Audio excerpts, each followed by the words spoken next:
we are going to get a preview of the Edmonton Oilers and Florida Panthers. Starts now. You guys asked what I was building. What are you building? The YouTube cut wouldn't have seen that part, but in the podcast, you asked what I was building. I can give you a Jesse Blake original stat. Let's if you go. want to kick it off with that. Give me it. Because I was looking at, one of the things going into the playoffs when I was building my bracket and everything, I tried to pick the hot teams. I tried to pick the hot teams going in, and they're gonna ride that momentum. But I didn't go back far enough because I was looking at who's the best team from the last month or so, a couple of weeks and everything. That's how I kind of landed on the Islanders and all that nonsense that screwed up my bracket. I should have went back to November 5th, 2023. Yeah, the home stretch. Because from November 5th onwards, that's 72 games of the season. So that's so many games. Let me get there. We take out the first 10 games from when the Oilers were bad. From that moment on, November 5th, the top two teams in the National Hockey League. Get out of here. Wow. The Edmonton Oilers 1, the Florida Panthers number 2, who each had 99 points in that span.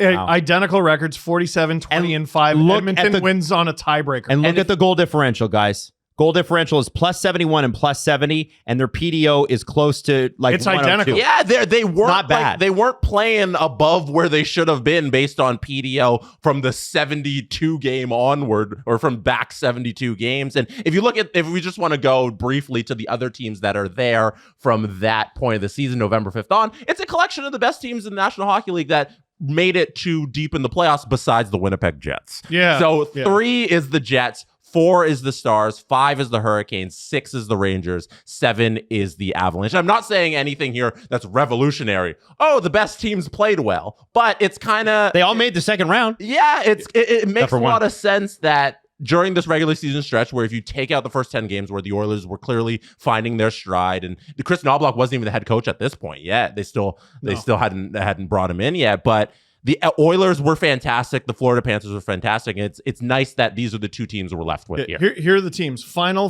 died.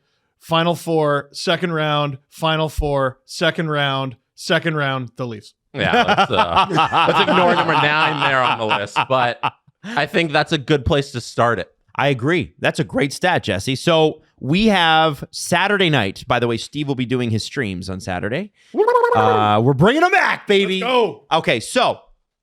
where do we want to start with?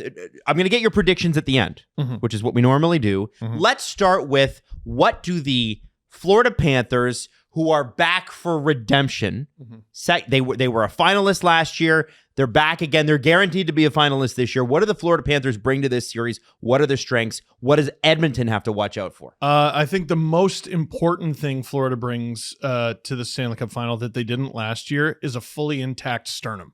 That's key, actually. Yeah, dude. Like Matthew Tkachuk can get out of bed. Well, he was their best player last year outside of Sergei Bobrovsky, and he wasn't able to play, and he was still one of their better performers in that Cup Final. I want to say he was the only reason they won whichever game it was that they won in that series.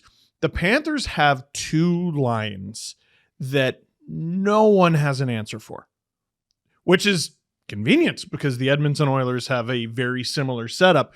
The Panthers do it a little differently, but they swarm you. Last year, it felt like they obviously played really good hockey, but it felt like they got to the Stanley Cup Final a little bit on brute force. Yes. Right? A little bit on brute force and relying on goaltending. I mean, there were points in that Rangers series you could have given Bobrovsky a pillow, a blanket, and a chamomile tea, and he would have been chilling for the whole rest of the game. They make his life really easy. They turn defense into offense as good as any team in the league that I've seen. Barkov has shut everybody down, and Sam Bennett is just a battering ram right now that teams seem to genuinely fear. Jesse, same question.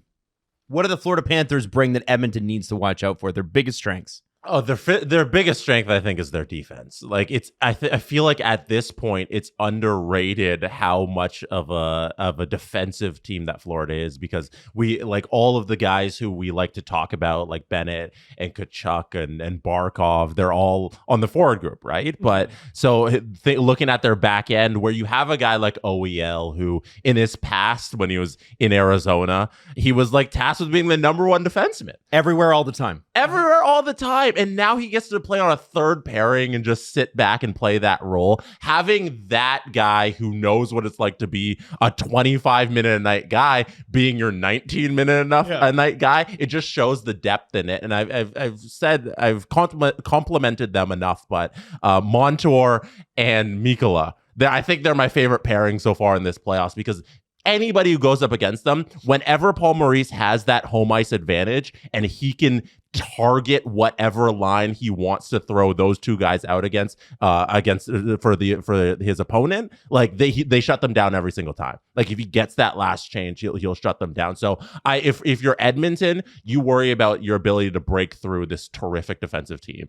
And like Florida's not gonna ISO you. Like they're not gonna, okay, here's Heiskanen on McDavid, which I thought, hey, if anyone's going to do it, it's Heiskanen. And then in the clincher, McDavid decides to pour gasoline on him and light him on fire. Like it was if you're talking about the dangle he made, it's on his wrong side too. Like so like McDavid, you recognize that, you go at him, he's on the wrong side of the ice, and he takes advantage. On fire, just light him on fire. It's not Tanev. It's got to be a team concept. Yeah. Now, if you want to staple someone to him to be an asshole, you can definitely do that too. But it just I know the Oilers are not the New York Rangers. They're a very differently composed team, but there was nowhere to breathe. Like it was funny to me when that stat came out after the series. Kucherov had 0 goals at 5-on-5 while on the ice with Barkov. Pasternak only had 1 and Panarin had 0. It's funny that Barkov got that attention, because the line that I thought was completely eating the Rangers alive didn't even have Barkov on it. It was the Rodriguez, Tkachuk, Bennett line, which was an absolute holy terror nightmare. Now, the other side of this is the Edmonton Oilers. Oh my God. What do the Florida Panthers need to watch out for with the Edmonton Oilers? The world's fastest and most ridiculous player in Connor McDavid, and the front runner for the Conn Smythe Trophy in Leon Draisaitl, and the best net front presence in the National Hockey League right now in Zach Hyman. You got to watch for that. And I don't think the Panthers have had to deal with the team willing to match their brutality in the same way that the Edmonton Oilers are able to do. I think that's an interesting point. I actually do think Edmonton can match their brutality. You look at the guys. Vinny Desharnais may get back into the lineup real soon. Game 1, no puck. No puck for either team. Evander Kane. The one thing I will say is Corey Perry's been scratched a lot. And Jesse, I will come to this with this question. Corey Perry's been scratched a lot. He came back, and he was decidedly not the worm. No. Because why would he be? But I would encourage Corey Perry to do the worm. Yeah. All over the Florida ice. He needs to be the guy that is in their shit all the time. Evander Kane as well. Mm-hmm. You need Darnell Nurse, who decided in Game 5, I'm going to crush everybody, to continue to crush everybody. These guys, the Oilers, what they need to do is they don't need to be shitheads like the Panthers can be. Mm-hmm. The Oilers just need to be big and tough. Mm-hmm. And back them right off, and again keep them off Stuart Skinner. So continue, Steve. I'm sorry. Well, I was going to say, like the Panthers. I mean, you think about the Oilers with how fast some of their guys are. Mm-hmm. The Oilers have fast individuals. The Panthers have a fast team. They play incredibly fast. The Rangers were just sucking wind. There, I got it right this time. By the end of that series. So if I was the Oilers, I would try to drag them into the nonsense. I'd be right in Bennett's kitchen, like especially like a guy like Nurse. I want that guy tired. I want to see if there's any way possible I can weaken this line. And what I feel like teams haven't been able to do well enough It's not about stapling a defenseman to a forward. If you need to shut down a center, you need a center. And Barkov, I mean, this is the final boss. It feels like McDavid was made for Barkov and Barkov was made for McDavid. Unstoppable force, immovable object. It's really, remember we were like, oh, Philip Deneau.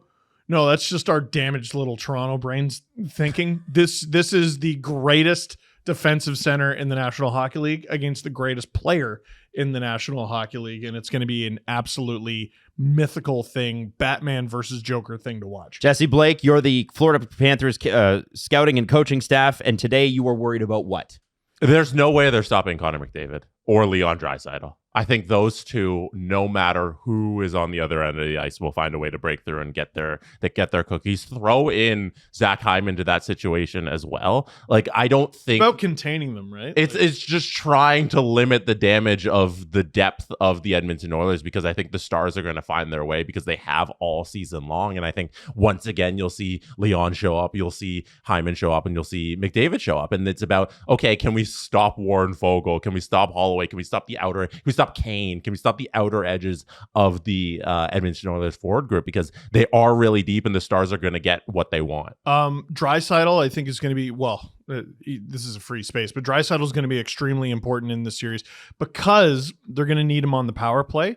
I think the way the Panthers penalty kill, they're going to be way up in Evan Bouchard's shit. They like to pressure the point, so you're going to have to do that cross slot thing to Draisaitl score from the Rockstar slot. Edmonton with 28 straight penalty kills. Now you got to take on Sam Reinhart, who might be the best power play scorer in the world right now. So it's both teams are playing different beasts. I got to say, I love Edmonton's penalty kill. And one of the things that I love the most about Edmonton's penalty kill is their ability to break up your play before you've even crossed their blue line. What a lot of teams. Yeah. Isn't that crazy? We're talking about the Edmonton PK, but they do such a great job of going, you're not even going to come in. Nope. You're not even getting in the front door. No, Panthers are good at that too. Yeah. They're good at that. Funny that the two teams in the Stanley Cup Final are pretty good at things. Okay, so there is not a Cinderella story this year, which I'm glad about. I don't want a Cinderella story. I want two heavyweights, rock'em sock'em robots. Okay? Yeah. How many games? Who wins the series? Which of you would like to go first? I can go first because I disagree with Adam's assessment that there is not a Cinderella team. Okay. I'm riding the Cinderella Edmonton Oilers. Cinderella? I counted them out at the beginning of this season, where they were at that losing streak when McDavid was injured and they fired their head coach and they brought in Chris Knobloch. The percentages of making the playoffs were so out of the realm of possibility. Teams don't do this. No. And I'm not going to say it reminds me of the St. Louis Blues and their cup run. Two completely different. Two difference, but likening them together in that a team was in an impossible place, and to battle back from that impossible place and play the best hockey that any team has played all season long to reach this point. I don't know how I'm going to pick against the Edmonton Oilers. So I got Oilers in 6 to win the Stanley Cup. And Steve, you mentioned Evan Bouchard. Shout out Evan Bouchard, who's having one of the best playoffs ever for a defenseman, not just points wise, but being paired with Matthias Ekholm. They've been fantastic defensively. I think defense wins it for the Oilers, and they get the goals from the big stars. I think they win this series 6 games. I think the Panthers in the early series are going to try to hammer the hell out of Matthias Ekholm. They're going to pick one defenseman and just target the hell out of him and try to just pick away at that wound like an MMA fighter kicking one leg and just hoping the tree eventually falls down. This series is going to go 7 because we deserve it. And it's anyone's series. I know I'll get yelled at by whichever team I don't pick. I got to pick one of them. Oilers fan Steve would be so disappointed. I'm going to go with Florida. Oh! Red Dead Redemption in 7. Wow. Okay, so we got 2 Game 7 picks, and I'm not going to be the one that breaks that streak. Oh no, you 6. Yeah. I will not pick 6. I think this is 7. I thought we had a streak going. You should have gone with 5. It would have been. It would have been great. I am going to not break the streak and disagree. This wasn't factual. I say the refs are going to win. Yes. So the Panthers. I will say this. I think that the the Florida Panthers matched up well against the New York Rangers. Incredibly well. The Florida Panthers, who they play in the first in the first round again? Yeah, okay, that's how good they are. Tampa. It was Tampa. Oh God, and they killed them. Tampa, Boston. Who they play in the New second York. round? Who did they? Oh, Boston. Tampa, Boston, New York. Yeah. Killed them. My point is that every single series, people have been like, "Hey, this team's good," but they don't match up well against the Panthers. This is the first series where I think the Oilers match up well against the Panthers. The intensity matches. Matches. I will, and maybe this is recency bias because I've done the last 2 rounds for the Oilers. I'm going Connor McDavid, Leon Draisaitl, and the Edmonton Oilers win it in Game 7. Okay, that's what I'm saying. And I feel bad because I believe the last time Florida lost at home in 1996. Florida has a 1-8 record all time in the Stanley Cup Final. Yeah, they've won 1 of 9 games. And they won. Did they not? No, Vegas won at home, didn't they? Last year. Yes. They did. And as a Leaf fan, I'm like, imagine playing 9 games in the Stanley Cup Final. Hey, I'd be fine to lose some games in the final. Yeah, That'd be that's great. all right. One thing we didn't mention, because it's a preview, we should just throw in the goaltending matchup. Oh, yes. We never mentioned Skinner versus Bob.